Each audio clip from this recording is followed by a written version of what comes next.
தற்போது டெல்லி செங்கோட்டை அருகே குண்டுவெடிப்பில் 8 பேர் பலியாக இருக்கக்கூடிய அந்த நிகழ்வை நாம் பார்த்து வருகிறோம். டெல்லி செங்கோட்டை அருகே கார்கள் வெடித்துச் சிதறியதில் தற்போது வரை 8 பேர் உயிரிழந்திருக்கிறார்கள்.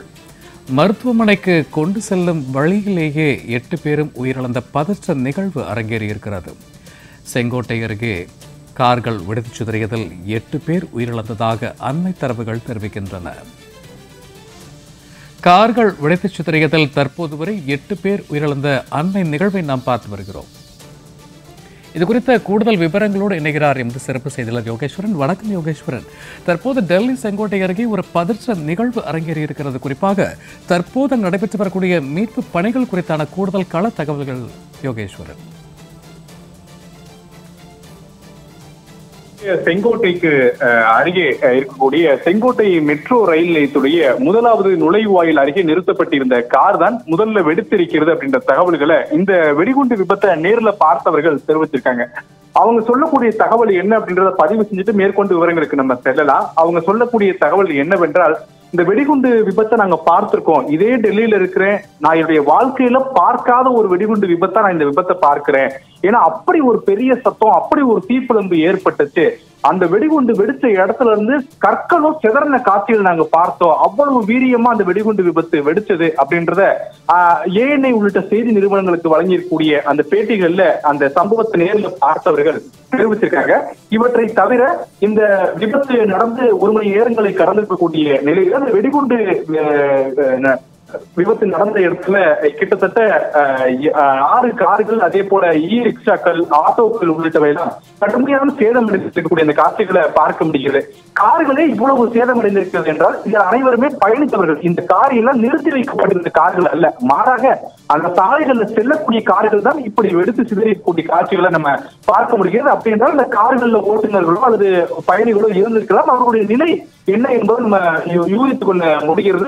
இந்த நிலையிலே லோக் ஜெயபிரகாஷ் நாராயண் மருத்துவமனையில LNJP மருத்துவமனையில தற்போது 8 பேர் உயிரிழந்திருக்கிறாங்க. இந்த குண்டுவெடிப்பு சம்பவம் நடந்த இடத்துல இருந்து ஆம்புலன்ஸ் மூலமா அவங்க எவ்வளவு வேகமா கொண்டு செல்ல முடிஞ்சாங்கன்னா அதற்குள்ள அவங்க உயிரிழந்திருக்காங்க அப்படின்ற தகவல்களையும் அங்க இருக்கக்கூடிய அதிகாரிகள் தெரிவிச்சிருக்காங்க. இந்த உயிரிழப்பினுடைய எண்ணிக்கை 14ஆக அதிகரிக்க கூடும் அப்படின்ற தகவல்கள் சொல்லப்படுகிறது. அதற்கான காரணம் பெரும்பாலும் இந்த வெடிகுண்டு விபத்துல தீக்காயங்களோடு ICU பிரிவுல அனுமதிக்கப்பட்டிருக்காங்க. அவர்களுடைய நிலைமை மோசமாகவே இருக்கு. இப்ப வரைக்கும் LNJP மருத்துவமனைக்கு கொண்டு வரப்பட்ட 15 பேர்ல ஒருவர் மட்டுமே ஸ்டேபிள் அப்படின்ற வார்த்தையை மருத்துவர்கள் பயன்படுத்துவதாக சொல்றாங்க. இப்போது ஒருவர் மட்டுமே நிலையாக இருக்கார்.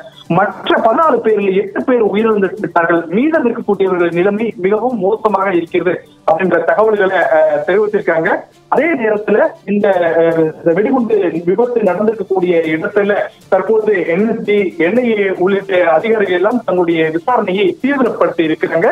சம்பவ இடத்துல கிடைக்கக்கூடிய பொருட்களை ஆய்வு செய்வதற்காக கனியவியல் துறை நிபுணர்களும் அந்த இடங்கள் முழுவதுமே சீலிட்டு அவர்கள் பொருட்களை சேகரிக்கக்கூடிய அந்த பணிகளிலையும் தொடர்ச்சியாக ஈடுபட்டு வராங்க.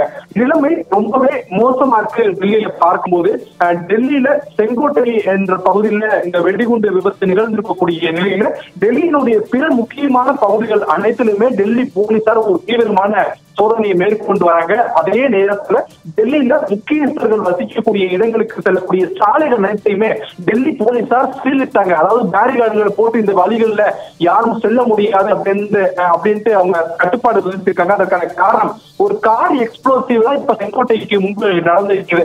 ஒரு கார்ல நிரப்பி வரப்பட்ட அது வெடிகுண்டோ அல்லது வேறு ஏதாவது வெடிப்பொருளோ அதனால் வெடித்திருக்கிறது விசாரணையில் தெரிய வரும். ஆனால் காரில் இருந்து வெடித்திருப்பதன் காரணமாக முக்கியஸ்தர்கள் இல்லங்களுக்கு செல்லக்கூடிய சாலைகள் முழுவதுமே தடுப்பு வேலைகள் அமைத்து தற்காலிகமாக அந்த வழிகளில் செல்வதற்கு யாருக்குமே அனுமதி வழங்கப்படவில்லை. மாறாக காவல்துறையுடைய உயர் அதிகாரிகள் வாகனங்கள் அல்லது முக்கியஸ்தர்களுடைய வாகனங்களுக்கு மட்டுமே அந்த குறிப்பிட்ட பகுதிகளில் அனுமதி வழங்கப்படுகிறது அப்படின்றத நம்ம பார்க்க முடிகிறது. எனவே டெல்லி முழுவதுமே காவல்துறை உஷார்படுத்தி விட்டார்கள். டெல்லியில தற்போது இருக்கக்கூடிய இந்த சூழல்களுக்கு மத்தியில் மத்திய உள்துறை அமைச்சர் அமித்ஷாவும் இந்த விவகாரங்கள் குறித்து எல்லாம் கேட்டிருந்திருக்கிறார். அதே நேரத்துல நாடு முழுவதுமே மக்கள் அதிகமாக கூடக்கூடிய இடங்கள், மும்பை கடலோர பகுதிகள் உள்ளிட்ட அனைத்துக்குமே பாதுகாப்பை பலப்படுத்தவும் ரோந்து பணிகளை தீவிரப்படுத்தவும் உள்துறை அமைச்சகம் ஒரு உத்தரவு என்பதை பிறப்பித்திருக்கிறதாக தற்போது நமக்கு கிடைக்கக்கூடிய செய்திகள் எல்லாம் தெரிவிக்கிறது. சூர்யா.